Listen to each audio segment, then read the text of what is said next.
All right, it is time for another podcast episode. And if now you are thinking, well, Moritz, usually you upload them on Sundays.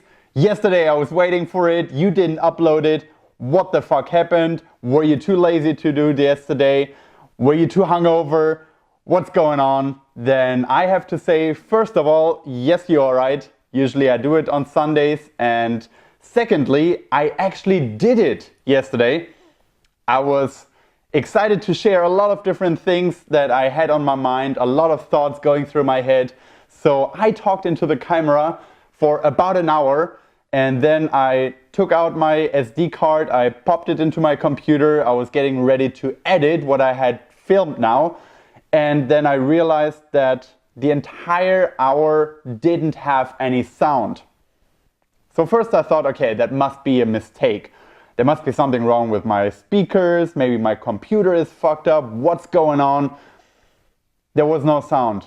I tried everything. I could actually see that the volume levels, which usually looks kind of like that when you talk, was just a flat line. So then I was already realizing, okay, shit, something must have gone wrong. I must have fucked up somewhere. And eventually I realized that what happened was I have these transmitters that I'm using to record here, and instead of plugging it in here, I plugged the microphone in here. So I basically just used the wrong microphone jack, and that's all there was to it, and it ruined an entire hour of speaking, which pissed me off so much I can't even begin to describe. It's a little bit like, okay, imagine you're speaking in front of a big audience for an hour and you're passionate about it and you're excited about the topic that you're trying to share with the audience and that the message that you're trying to convey. And after an hour, when you're finished and you're waiting for the applause of the audience, somebody just stands up and says, sorry, we were not listening at all. We were not paying attention. Could you just give the entire speech again now? I can imagine you would be pissed off as well. And that's how I felt yesterday. So basically, I didn't have it in me to give the entire speech again right after I realized my mistake. So instead, I calmed down a little bit. I breathed. I just realized, okay, it's not gonna happen on Sundays, so sorry about that. But today, Monday night, I'm trying to do basically the same topics again, and hopefully I can do it as well as I did yesterday when I didn't have any sound. So, yeah, yesterday I had a very long brunch with friends, which was awesome. Had a really nice weekend. I was doing quite a lot of personal development in different areas throughout the week. And I want to share a little bit about that with you in this podcast today. So one thing that I'm working on right now is that I want to change a little bit of the gym routine that I currently have. As most of you guys who listen to my podcast regularly know, I was training quite hard for something that I call the Christmas Liftoff, where I meet my buddy from high school days, and when we're back for Christmas back home, we basically go to the gym and we train and we compare how much we have improved in the last 12 months. So this is what I've been training for the last 2 to 3 months, and for that I did a lot of heavy lifting. I tried to really increase the max of weight that I can lift. For that I bulked up a little bit. I tried to increase my protein intake and my calorie intake. And that did work out really well. I got quite strong. But it also meant that my cardio was going downhill. And this is something you do notice when you gain a couple of kilos of weight, even if it's muscle. And also if you just try to increase your maximum strength, that you're just not as trained anymore in terms of your cardiovascular system. So now that the liftoff is over, now that lifting heavy is not my priority anymore right now, I go back to doing a little bit more cardio exercises and also training with weights still, but training in a way that it's more about endurance for the muscle and not so much about the maximum weight that you can lift. So the way I do that usually is that I do some 5x5 lifts, which means, you do 5 sets of 5 reps with a certain weight, which logically can be not as high as your maximum rep, because maximum usually is just 1 repetition and then you kind of are done. So for example, for bench press right now, that's something between 70 and 75 kilos for me if I do 5x5. I also just do a lot of rowing exercises, for example, for the cardio. And then I also rediscovered something that I've been doing about 2 to 3 years ago already, and that was really effective when it comes to improving my cardio. And then I kind of stopped. And what I mean is burpees. Now, for you out there who are not familiar with burpees, I do believe it is about the single best exercise that you can do to increase your endurance. And the way it works is pretty simple. It's a bodyweight exercise. You don't need any equipment, not even running shoes or something like that. You can really just do it at home. You can do it in the gym. You can do it wherever you are. And the way it works is basically that you stand up straight and then you go down, you bend your knees. You put your palms next to your legs on the floor. Then you jump backwards with your legs. So your feet kind of jump backwards and you're kind of in a push-up position. Then you do 1 push-up where your chest touches the floor. Then you push back up. You move your feet back forward to your hands. And then you jump up. And it sounds very simple. It maybe doesn't sound as exhausting as it actually is, but I can guarantee you this will destroy you if you are not trained in this exercise. And I'm not right now. So if you do that for like 50 repetitions or maybe for 5 minutes, you are gonna be gasping for air. You're gonna feel like your lungs are about to explode. And I used to do that quite often actually. It's also with that buddy that I'm doing the Christmas Liftoff now. We used to do this exercise with an app called Freeletics, which is a combination of different bodyweight exercises that you can easily do at home. The whole thing is for free, which is super cool. And we used to battle each other with that particular exercise in specifically because it's just so grueling and so exhausting. So I still have this app and I still have my user account, so I could actually log in and see how quickly I could do it 3 years ago. And it kind of blew my mind because now I'm really out of shape when it comes to these kind of exercises, and it motivated me to get back into it and train that a little bit more again. So this is kind of what I'm doing right now when I go to the gym. It's not only cardio and endurance exercises, but it shifted a little bit more towards that. And in accordance with that, I also changed my diet a little bit. I'm not only focusing on as much calories as possible anymore. It's not only about my protein intake anymore, but instead I balance it out a little bit more. I don't eat 5 meals a day, but instead just the normal 3 to 4, I guess. So everything is a little bit more moderate right now, which feels honestly kind of good. So that's what I did Saturday morning. If you are a subscriber to my channel and you have checked out my last video, then you could already see what these Saturday morning routines usually look like for me. So I get up early and then I go straight to the gym. I train for about an hour and then I go to the sauna, take some cold showers, go back to the sauna. The video is called My Morning Routine for Maximum Mental Clarity, which is exactly what I get through this morning routine. After that, I really feel like my mind is ready to go and there's a million thoughts running around up here. and I can't wait to get to work or record a video on it. So the whole thing is very exciting, and I recommend that you try it out, or at least check out the video. But yeah, this is pretty much what every Saturday morning looks for me right now, just because it feels so good. And this Saturday was no exception. So this is what I did. And then actually I fell off the wagon a little bit later that day. I was invited to a party, and there was free alcohol, which is something you should never say no to, especially here in Sweden, because alcohol is so ridiculously expensive here. So I was at the party and I drank a little bit too much. I had a slight hangover on Sunday.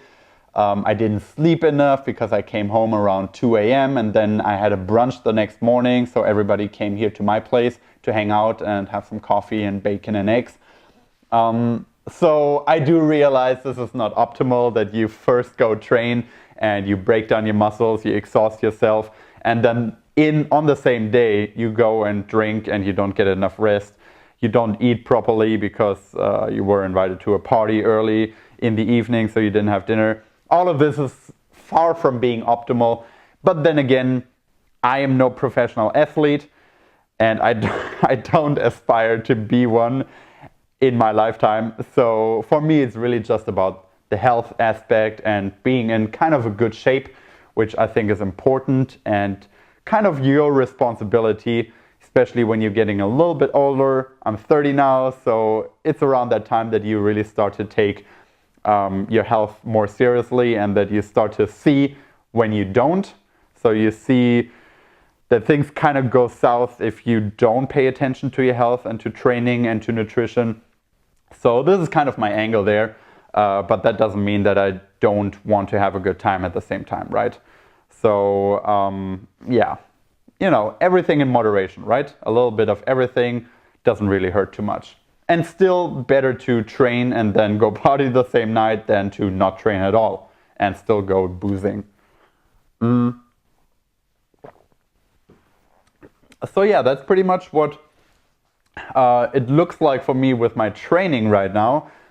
But of course, training is only one part of my personal development that I usually talk about here in this podcast.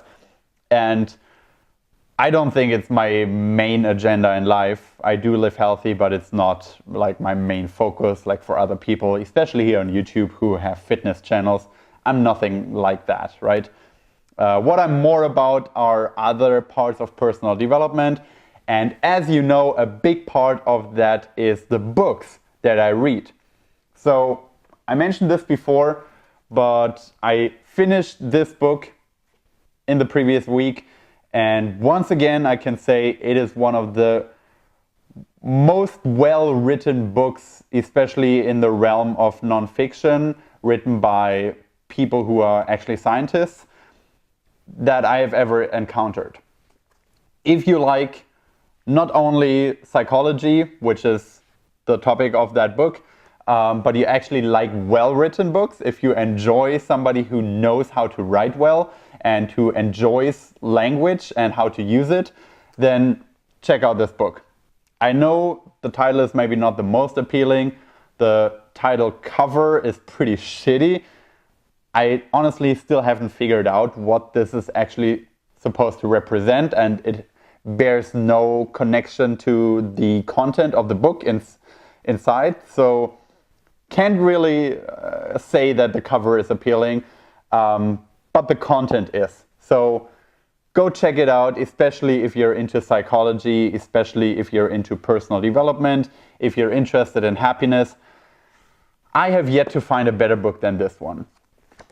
But that being said, I already moved on to the next book about happiness. This time by a guy called Martin, well, in German you would say Martin Seligman. I guess in English it's something like Martin Seligman. The book is called Flourish, and the guy, Mr. Seligman, is the inventor, you could say, the father of a field of psychology called positive psychology. So he basically founded that one, couple of decades ago. He already wrote a couple of books about the topic, about well-being and about happiness, which I find hugely interesting right now. This book, I can't say too much about yet because I only read the first chapter, so like the first 25 pages. I can already say that the topic is very appealing, but also that the writing is far from what the other book is like. So this guy is a scientist as well. He's a professor of psychology at the University of Pennsylvania. Works with positive psychology, learned helplessness, depression, optimism, and so on and so forth. Hugely accomplished guy, but he's no writer. And you can notice that when you read already the first couple of pages, it comes a little bit dry. But just because the topic is so fascinating to me, and I do think the guy is a brilliant dude, I'm gonna give it a shot, and I'm sure I'm gonna finish it. Along the way, I can give you guys a little bit of an update, what I learned from it. Maybe some more shorter videos will come out of it. So I'm sure you're gonna hear me mention this book again. But it also made me realize, just the comparison between those two books, just how important it actually is to be able to not only think clearly and, you know, be a brilliant dude, but also to be able to express yourself. And if you are ambitious to reach a wider audience, to also be able to address certain topics in a way that is interesting to the public and to the masses, and not only to a very small and elite academic circle. So, you know, I'm kind of obsessed with language and with words. It's maybe something that runs in my family. My dad studied German language, and he was a German teacher. He really enjoys well-written books. He doesn't care too much about the content even, it's more about the language itself. And even though I'm much more into non-fiction books than he is, I really care about good language and good use of language and being able to express yourself well. I think all of these things are qualities that are hugely underrated in our current society and the way things go. Everybody's just twittering, everybody's limiting themselves to 280 characters. This is not what we humans are about.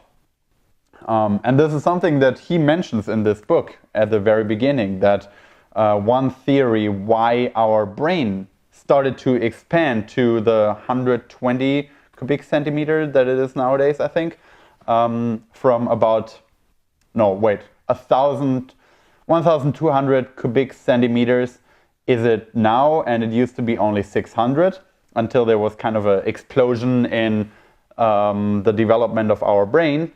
And the prefrontal cortex was the main part, I guess, that was developed hundreds of thousands of years ago. One theory is that we needed that in order to communicate with each other and to develop language and to be specific about language and the use of language. So this is in our DNA. This is what we're built for. So I find it really sad that nowadays a lot of people limit themselves to, weird abbreviations and emojis. And I appreciate everyone who is able to express themselves in a way that goes beyond that. So, just gonna pick up my laptop here to see what else is on my list. One thing that kind of fucked up the transition there, because I already moved past that, but one question that I found highly interesting in the afterword already of this book, Stumbling on Happiness, was that the author, Daniel Gilbert, says there are basically three things that shape our life on a very fundamental level. And those three things are: where do we live, what do we do, So basically, what job do we have? What do we do for a living? It could also be hobbies and such, but mostly it's about job because, let's face it, that's how we spend most of our adult life, right? So where do we live? What do we do? And who do we spend our time with? And that again is mostly our family and our partners, but also a little bit our friends and colleagues. These three factors determine what our life looks like. It determines the shape of our lives. And this, I think, is pretty intuitive if you think about it. These are the things that are really relevant. These are the things that we contemplate and that we discuss and where we make changes. We might change our partners, we might change our jobs and our career, we might move around. But what is interesting about what he says next is that this is a fairly new concept, that you can actually go and change each and every one of these variables in your life. Because if you go back a couple of 100 years, all of these things were basically set for you when you were born. Where you lived was determined by where you're born. If you're born in a small town in Germany, chances are you're going to spend your entire life there and you're going to die there one day. If you were born in that village, this is pretty much your social circle. You can't really go and connect with people somewhere around the globe. You can't even maybe connect with people somewhere in the next city if it's too far away. So also your social circle and the people you hung out with, even the people you married later, was kind of determined for you, even before you were born. And then the third factor, your job or what you spent your time with, also was decided. If you were the kid of a butcher, then probably you're gonna end up being a butcher as well. If you were the kid of a baker, then you would become a baker. Nowadays, all of these things are not set in stone. All of these things are completely up to what you want to do. At least in our Western society, I would say. And of course, there are maybe some limits to that. You could argue that, I don't know, your dad has a company, so maybe he puts pressure on you that you have to run that company later on. There are these stories, of course. But pretty much it is up to us how we want to live our lives, what we want to do with our time. And that also gives us the freedom to make all these choices and to take happiness and well-being, which ultimately those three factors are related to. We can take that into our own hands, which I think is amazing. We are one of the first generations to actually be able to do that. If you think about things like, where do we want to live? 100 years ago, people could not just decide that, oh, actually I would much rather live in Japan than in Europe. It was impossible. Maybe there were some really crazy people, some adventurers who would, go on month-long journeys to reach foreign shores. But that was very, very rare. And even to do that, you maybe needed a lot of money, or you needed to essentially risk your life on that journey.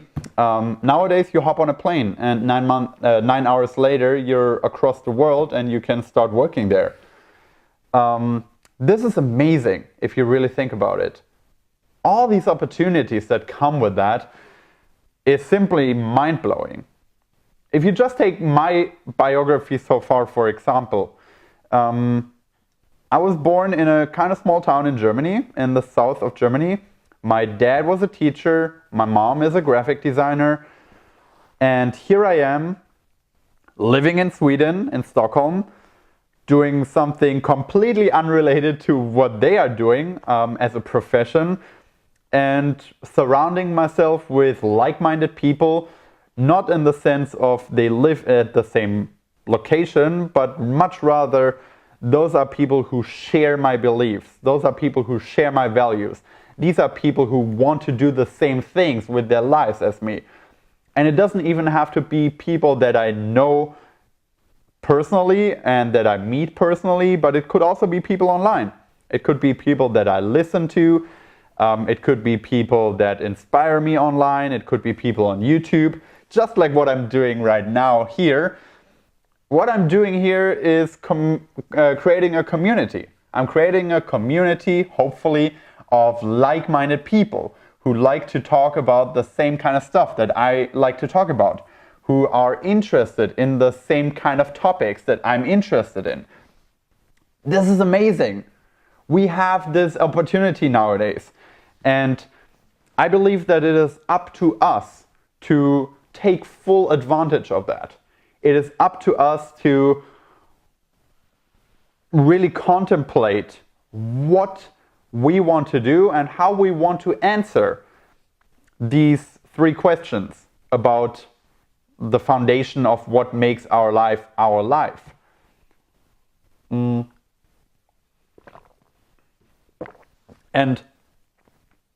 I guess in a way we're not really ready for that, just because of the simple fact that we never before had that opportunity to actually get a say in where we live, what we do, who we spend our time with.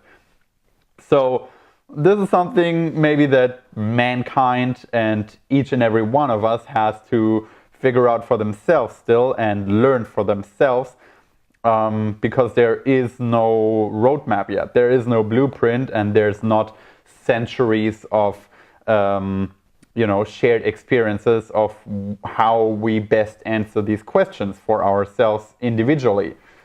But I do think that it is an unbelievable opportunity, and that is also our responsibility to take charge of our lives in that sense. That we really need to take time out of our busy schedules and think, okay, where do I want to live? If I could live anywhere, where do I want to live? If I'm not happy with the current state of my home country, for example, where would I much rather be? And why don't I move there?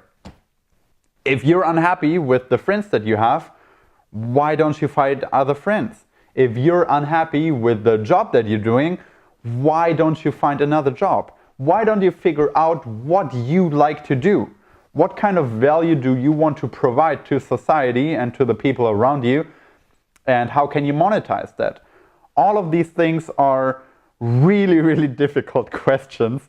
I'm not saying that you can answer that just by sitting down with a cup of coffee and making a list for half an hour, and then you're like, okay, I have decided I'm gonna move to Asia, I'm gonna start a coffee shop there, and I'm gonna date an Asian girl because she shares my values.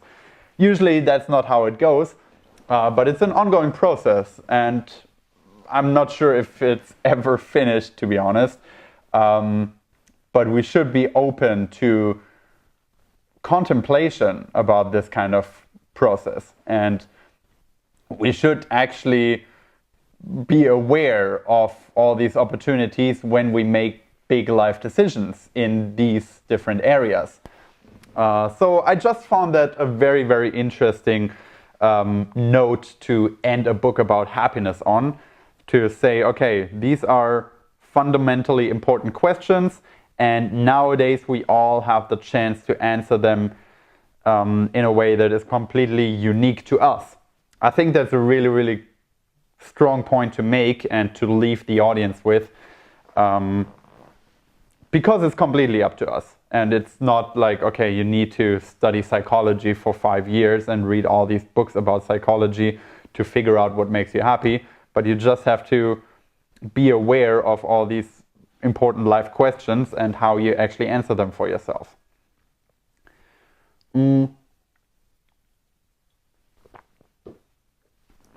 So this is exactly why I love reading, because it stimulates your mind in that way, and it triggers questions in your brain and in your personality, essentially, that you otherwise might not consider. And I gotta say, books are really the best medium for that. I love reading books and I wish I would spend more time reading them. I'm not saying I don't have enough time. I'm just saying I'm kind of, I mean, everybody's lazy, right? So I'm kind of lazy to come home from work and then lie on the couch for 2 hours and read. I think it's still good that I read on my way to work, but if I add the times up, then it's just maximum maybe an hour per day. I wish I did a bit more reading. I know really smart people out there who really accomplished a lot usually read 3 to 5 hours every day. I'm not that dedicated, but I wish I did it a little bit more. Another source of intellectual stimulation, you could call it, aside from books though, is podcasts. I really think podcasts are a great way to communicate and a great way to share ideas that go deeper than the 280 characters on Twitter. So I think podcasts and listening to podcasts is really a fantastic thing to do.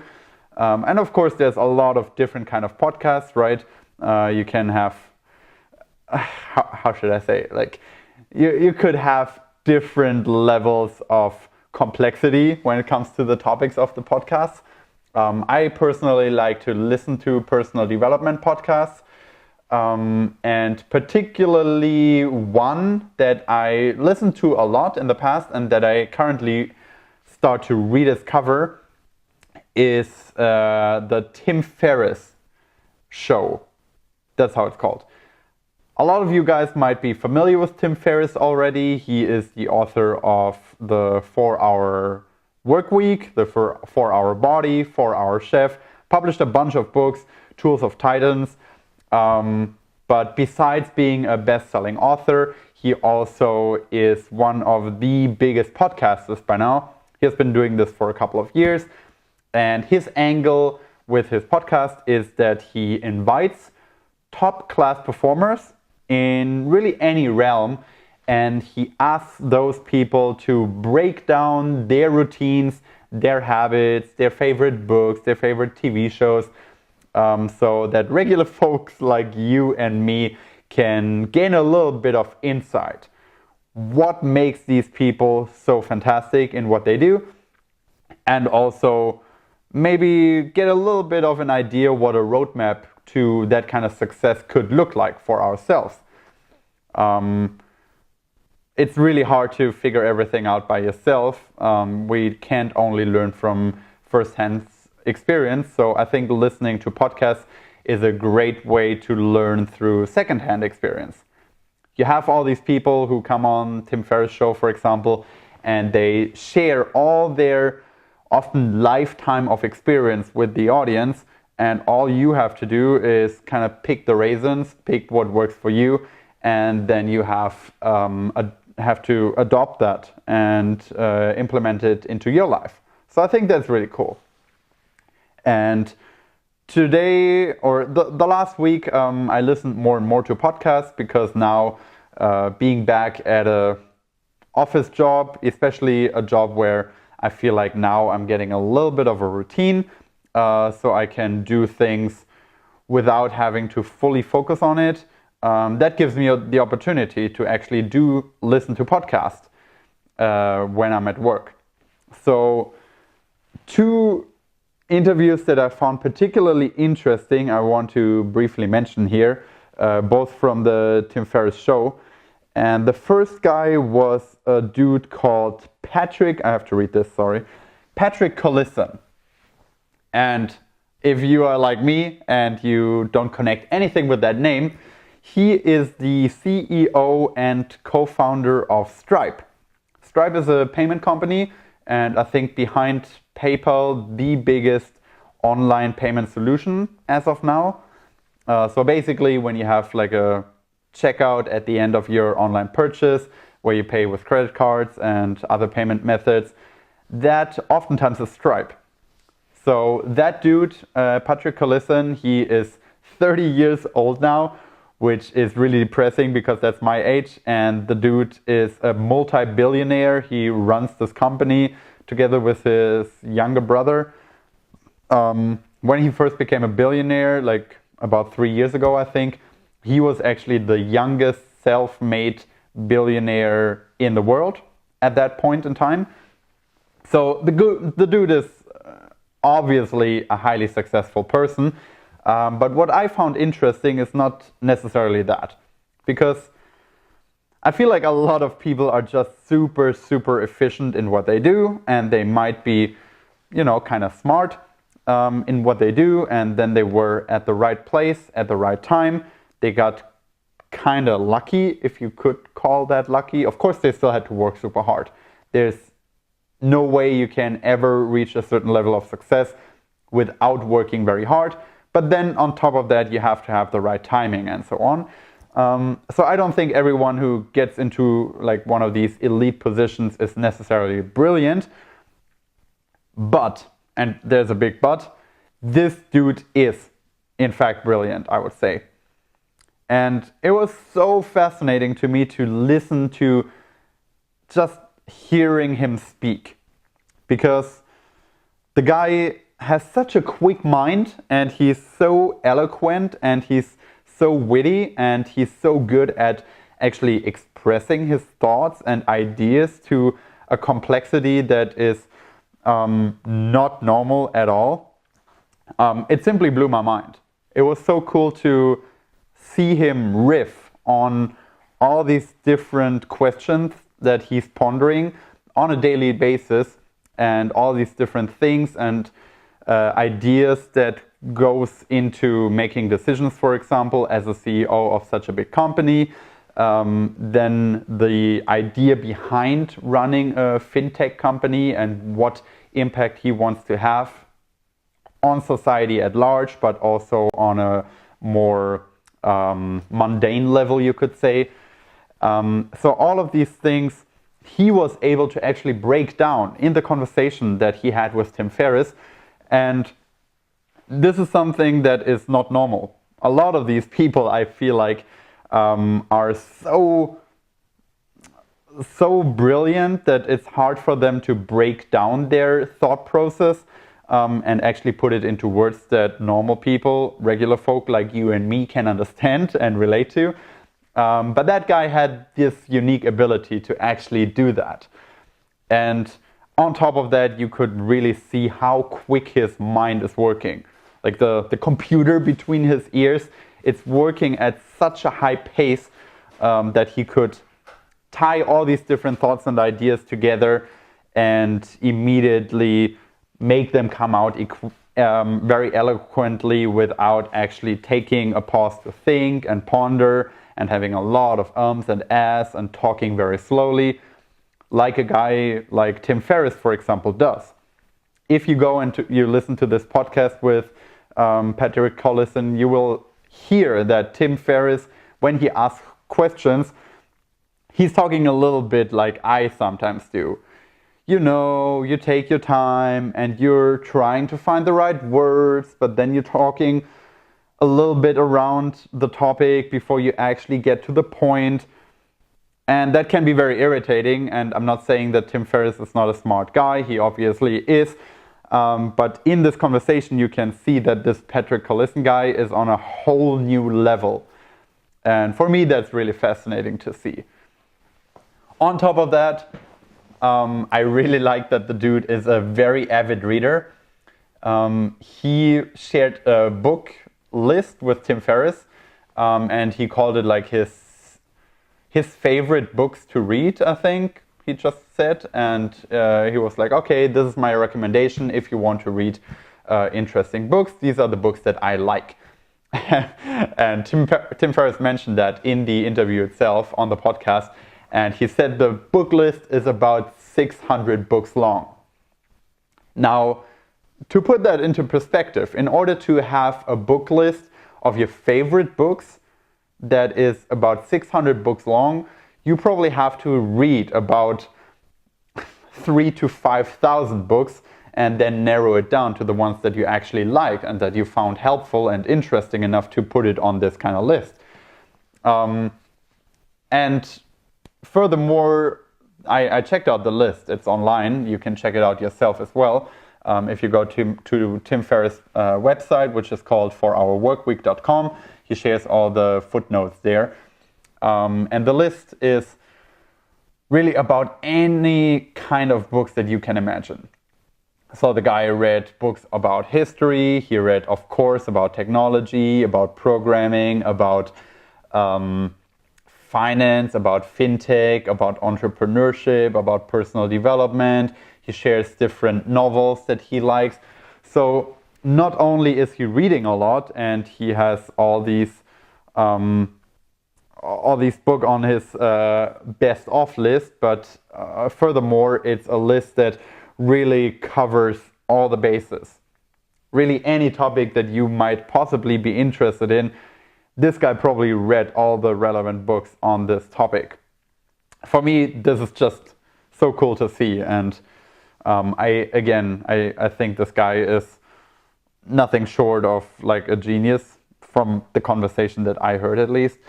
I doubt that any normal dude can read that much and then also be able to remember that much as he did from the content that he read, and then make the connections between all these different topics the way that guy did. But it is an interesting way to learn from other people, certainly. So I highly recommend that you check out that interview between Tim Ferriss and him.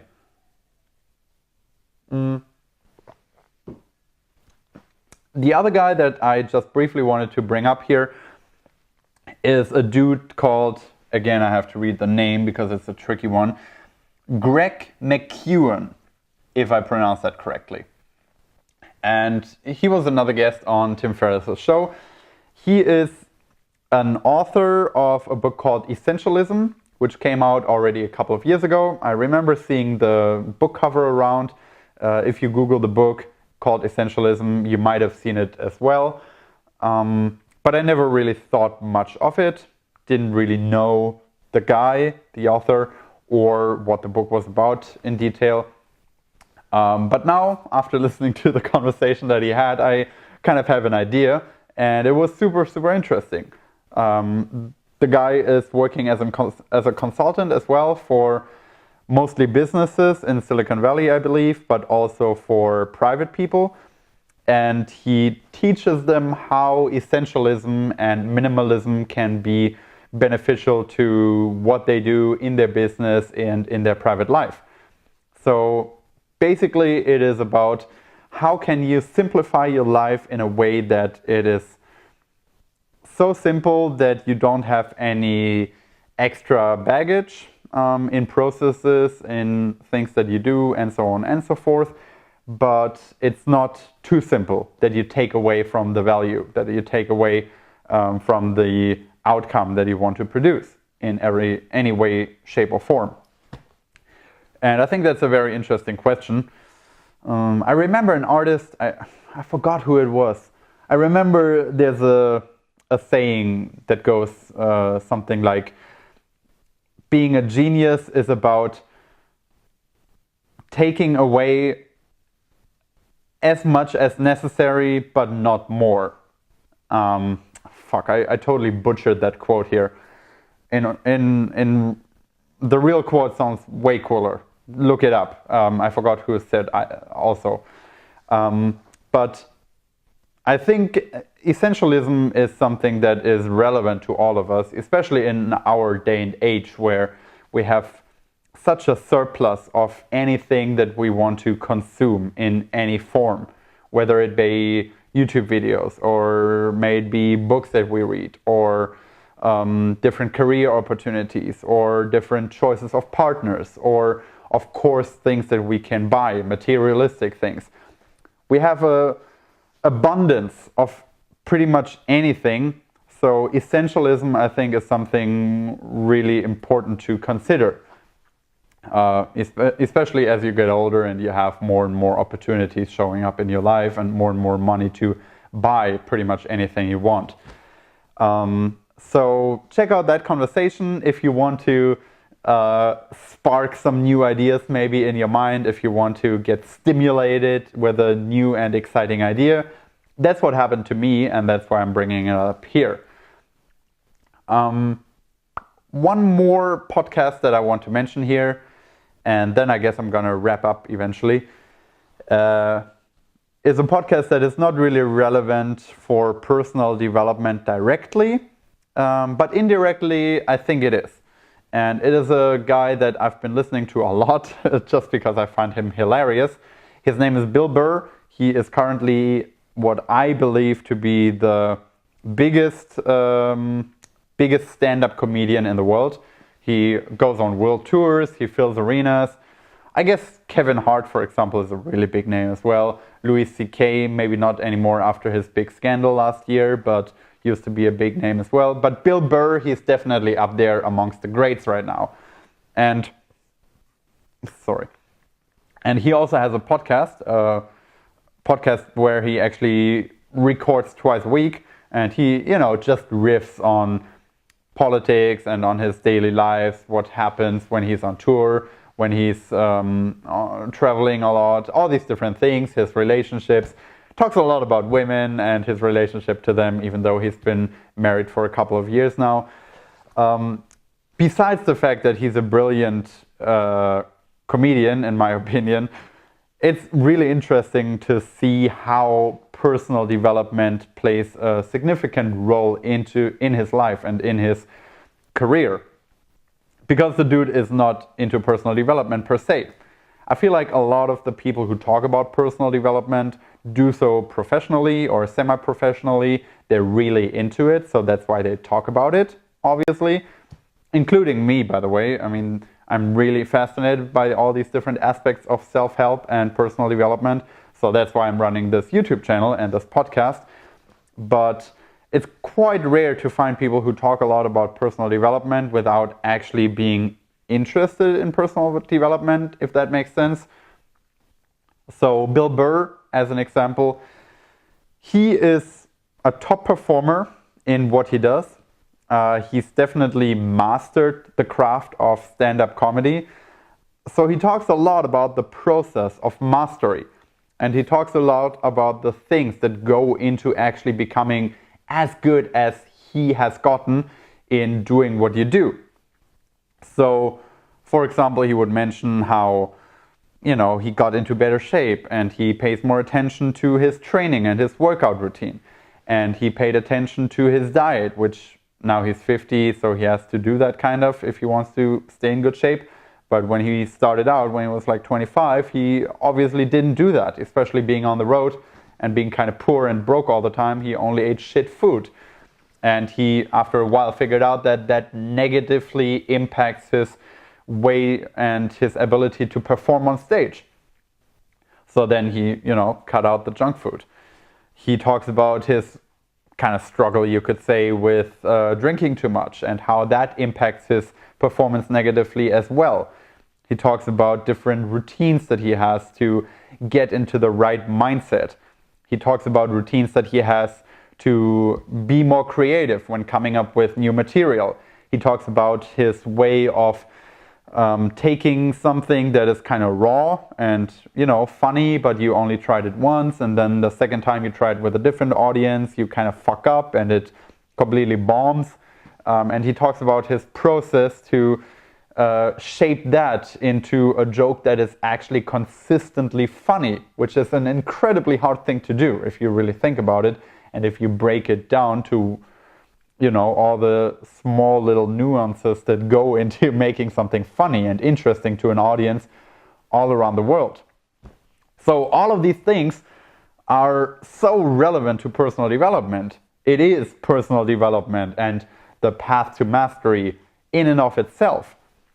But he doesn't see it as that, and maybe if he does, he doesn't like to talk about it. I don't know. I would be super interested at some point to meet him in real life and actually ask him about all of these things and what he thinks about mastery and what his take on the path to mastery is, because I think that's super fascinating. And I think it really makes anything fascinating. It can be stand-up comedy, which is something that I'm not particularly into. Actually, I don't listen to a lot of comedians, sorry. So this is not something that I'm fascinated with per se, but just hearing somebody giving us kind of a glimpse behind the curtain of what goes into being a master at your craft is always fascinating. It can be stand-up comedy, but it really could be anything else. If you are dedicated to your craft and you try to be the best at it, it's going to be interesting to pretty much anyone. I can guarantee you that. One other example for that just pops into my mind now is, if you've heard of it, a documentary came out a couple of years ago called Jiro Dreams of Sushi. And pretty much the entire story of this 90-minute movie is an old Japanese dude. He's in his 80s. He lives in Tokyo and he runs this tiny little sushi place. Has 5 tables in it maybe. And he is considered the best sushi master in the world. So unfortunately, I don't even know if he's still alive anymore. He might have died since then. But a couple of years ago when this documentary was made, he was considered the best sushi master in the world. And that sounds like an odd thing to say, right? I mean, we all had sushi at some point, possibly, and it always tastes kind of the same. It tastes like rice and fish and maybe some vegetables in it. Not a big deal.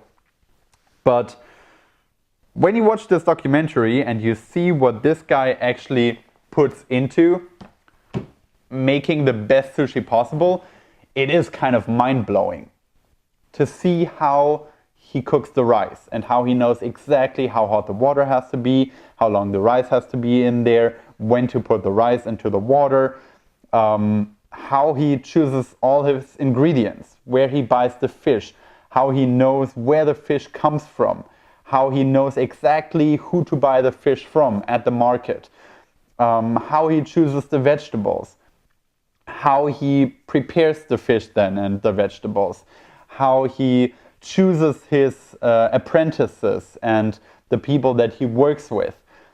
All of these things he managed to master and to perfect, to ultimately create the perfect customer experience by serving the best possible sushi. And again, not really interested in sushi per se. I don't particularly like sushi, to be honest. But watching somebody dedicate his entire life, his entire professional career to just perfecting one particular craft, and in this case making sushi, boiling rice and preparing fish, I think that's a very, very fascinating thing to see. And it's just so cool to see how he trains, for example, his apprentices. And to see that, for example, he says, okay, you start being my understudy, you're gonna be my apprentice. It's gonna take you 5 years until I allow you to cook the rice. You need 5 years of training and preparation until the day comes that I allow you, my apprentice, to be the one who cooks the rice for the sushi. And it will take you about 10 years until you actually can call yourself a sushi master. And then it will take you a lifetime to get to the level where I am at right now, at 80. So I think that's just super cool to see and super fascinating. And again, it's kind of an art that gets lost a little bit in our modern society, I think. Nowadays, everybody's having this mindset that 6 months, maybe up to a year, should be enough to master a craft. I see so many people here on YouTube, just as an example. They start their channel and after 3 months they're angry that they don't get any views. After 6 months they're pissed that they only have 100 subscribers. After 1 year they quit because they think it doesn't have any future, it doesn't have any purpose to keep talking into a camera if nobody is watching, which again is not really true. If you have 100 people listening to you, that's a lot of people who are interested in your thoughts and ideas, I think. And you should never take any of them for granted. At least I try not to. But again, they don't have the dedication. They don't have that passion for the path to mastery.